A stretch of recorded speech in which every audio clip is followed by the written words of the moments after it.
नमस्कार दोस्तों, स्वागत है आप सभी का हमारे YouTube चैनल में। इस वीडियो में देखने वाले हैं 10 ऐसे क्वेश्चन जो आपकी सभी परीक्षाओं में पूछे जाते हैं। वीडियो बहुत ही महत्वपूर्ण है, वीडियो को अंत तक जरूर देखें। आपका पहला क्वेश्चन, एक गांव की जनसंख्या 10% वार्षिक दर से घट जाती है। यदि वर्तमान जनसंख्या 81,000 है तो 2 वर्ष पहले गांव की जनसंख्या क्या है?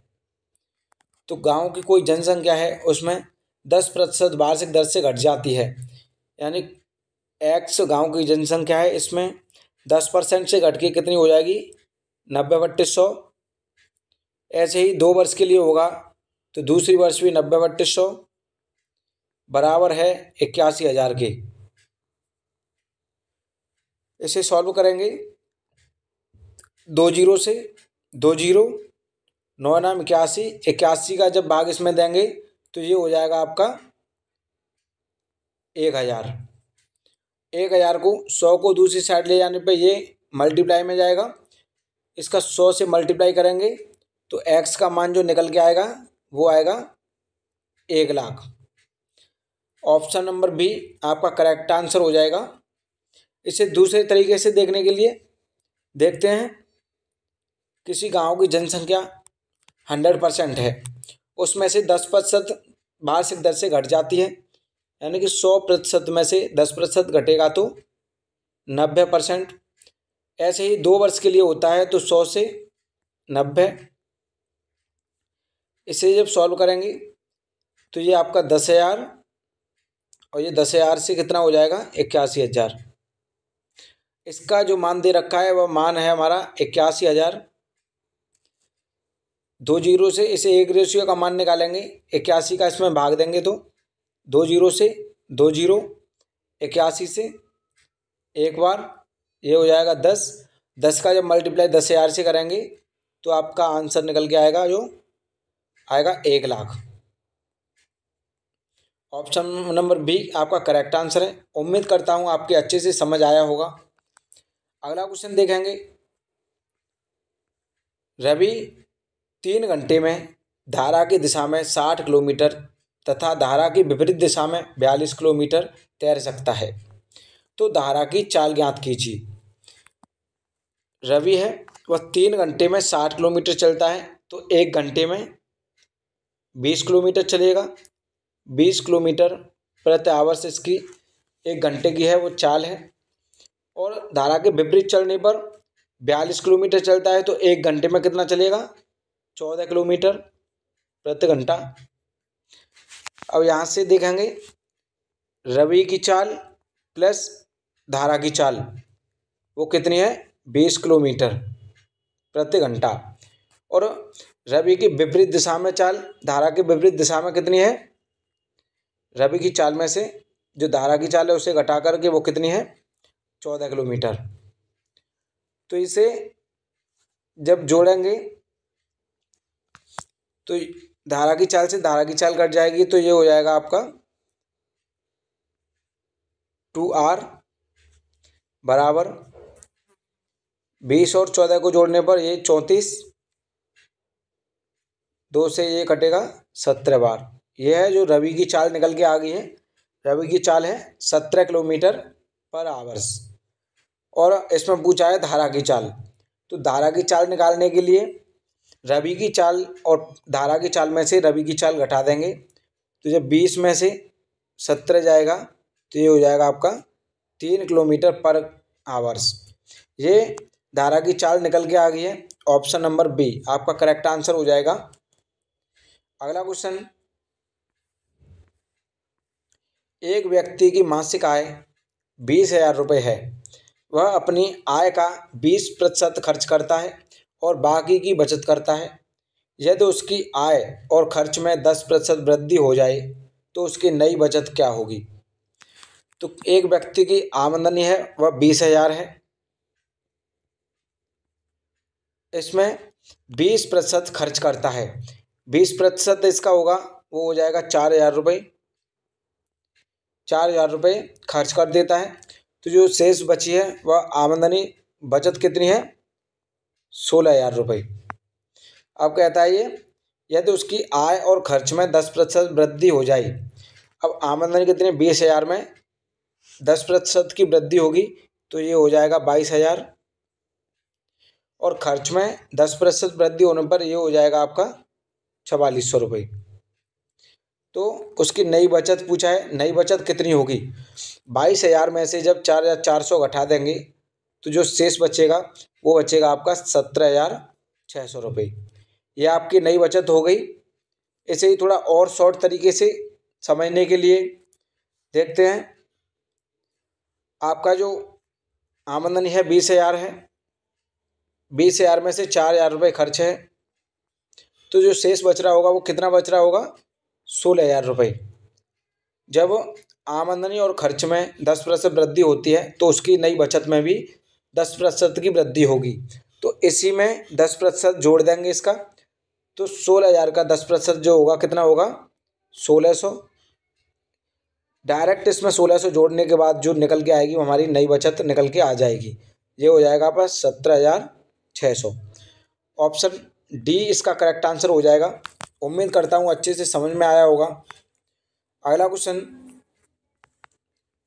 एक वस्तु पर उसके क्रय मूल्य से 30% अधिक अंकित करता है और अंकित मूल्य पर 10% की छूट देता है। यदि वह वस्तु को बेचकर 85 रुपये का लाभ कमाता है तो वस्तु का क्रय मूल्य क्या है।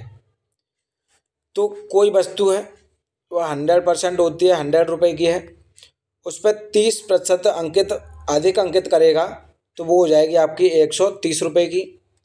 अब 130 रुपये पर 10% की छूट देता है, तो 130 पर 10% छूट देगा तो 10% इसका हो जाएगा 13 रुपये।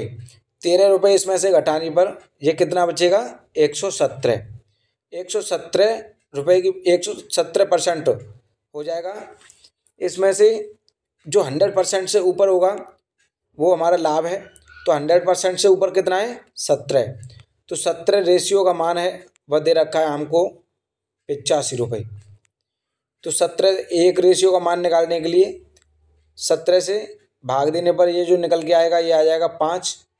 हमें मान निकालना है 100 रेशियो का, क्योंकि हमारा 100% क्रय मूल्य होता है। 100 रेशियो का मान निकालेंगे तो इसमें 100 से मल्टीप्लाई होगा, ये जो मान निकल के आ जाएगा यह आ जाएगा आपका 500 रुपये। ऑप्शन बी करेक्ट आंसर हो जाएगा। अगला क्वेश्चन, ए किसी कार्य को 12 दिन में कर सकता है, बी उसी कार्य को 18 दिन में कर सकता है, तो दोनों मिलकर उस कार्य के 50% भाग को कितने दिन में पूरा करेंगे। देखिए, ए 12 दिन में करता है और बी है वह 18 दिन में करता है, तो टोटल काम होगा वो कितना होगा, टोटल काम हो जाएगा 36। अब 12 की जो कार्य करने की क्षमता निकाली जाए तो ये आ जाएगी, ए की जो कार्य करने की क्षमता है वह आ जाएगी 3 रेशियो प्रतिदिन की, और बी की निकालेंगे तो ये हो जाएगी 2 रेशियो। अब 36 जो कार्य है पूरा, इसका हमें 50% भाग कार्य करना है, तो इसका 50% कितना होगा, ये हो गया 50%, यानी कि 2 से इसमें भाग देंगे, ये हो जाएगा कार्य 18। अब 18 को ये दोनों जब करेंगे तो कितने दिन में करेंगे, 3 और 2 कितना हो जाएगा, 5। इसको अगर आगे और ऑप्शन में ना होता तो आगे और सॉल्व करते। जब ऑप्शन में हमें दिया है, किस में पूछा है, इसका जो आंसर होगा वो 18/5 हो जाएगा। ऑप्शन गलत दे दिए गए हैं इसमें, राइट आंसर इसका 18/5 होगा। अगला क्वेश्चन,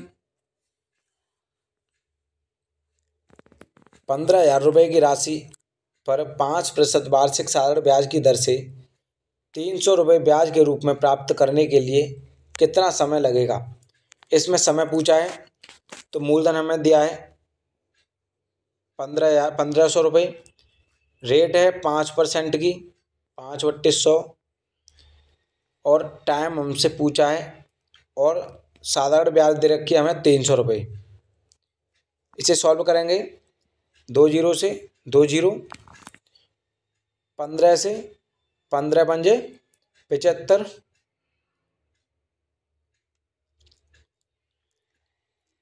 15 से जब इसमें भाग देंगे तो ये कितना हो जाएगा 20, और इसे 5 से काटेंगे तो ये हो जाएगा आपका 4। तो टी का जो मान है वो निकल के आ जाएगा 4 वर्ष का। इसका राइट आंसर हो जाएगा 4 वर्ष में हमें 300 रुपये प्राप्त हो जाएंगे। अगला क्वेश्चन, यदि अनुपात P अनुपात Q बराबर है 2:3 और Q अनुपात R बराबर है 3:4, तो अनुपात P प्लस Q अनुपात Q प्लस R का मान क्या होगा? तो हमारा P अनुपात Q बराबर है 2:3 और Q अनुपात R बराबर दे रखा है हमें 3:4। हमें पूछा है P प्लस Q अनुपात Q प्लस R, इसका मान पूछा है हमसे। तो जब Q का मान हमें दोनों में सेम दे रखा है तो हमारे सीधे मान हो जाएंगे, P का 2 हो जाएगा, Q का 3 और R का 4। अगर Q का मान सेम ना दे रखा होता तो Q का मान पहले हमें निकालना होता, उसके बाद इसे सॉल्व करते। जब मान दिए हैं तो P प्लस Q सीधे जोड़ दिए जाएंगे, तो 3 और 2 कितना हो जाएगा 5, अनुपात Q प्लस R कितना हो जाएगा 4 और 3 7। तो इसका जो राइट आंसर है 5:7 है। ऑप्शन नंबर 20 का करेक्ट आंसर हो जाएगा। अगला क्वेश्चन,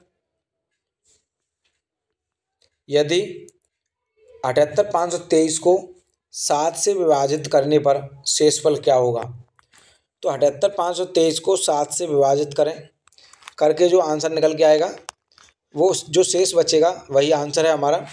तो भाग देने पर 7 से पहले एक बार जाएगा, फिर दूसरी में एक बार, फिर एक बार जाएगा, एक बचेगा 15, फिर 2 बार जाएगा 14, एक बचा 12 हो जाएगा। 12 में देंगे 7 से तो एक बार जाएगा, कितना बचेगा 5 बचेगा, ये 53 हो जाएगा बाद में। 53 में जब 5 से 7 से देंगे तो 49, यानी कि शेष जो बचेगा वो आपका शेष 4 बचेगा, क्योंकि 49 में 7 से डिवाइड करेंगे तो 53 में जब 7 से भाग देंगे तो 49 हो जाएगा। 49 से 4 आपका जो बचेगा शेष बचेगा। Option number B correct answer है आपका। अगला क्वेश्चन, 3 और 27 का मध्यानुपाती क्या होगा? 3 और 27 का मध्यानुपाती आपको यह फॉर्मूला जरूर याद होना चाहिए। मध्यानुपाती निकालने के लिए ये होता है √AC, यानी कि मध्यानुपाती 3 गुणा 27, 3 गुणा 27 ये हो जाएगा आपका √81। 81 का जो मान होता है वह होता है 9। इसका करेक्ट आंसर हो जाएगा ऑप्शन बी। अगला क्वेश्चन,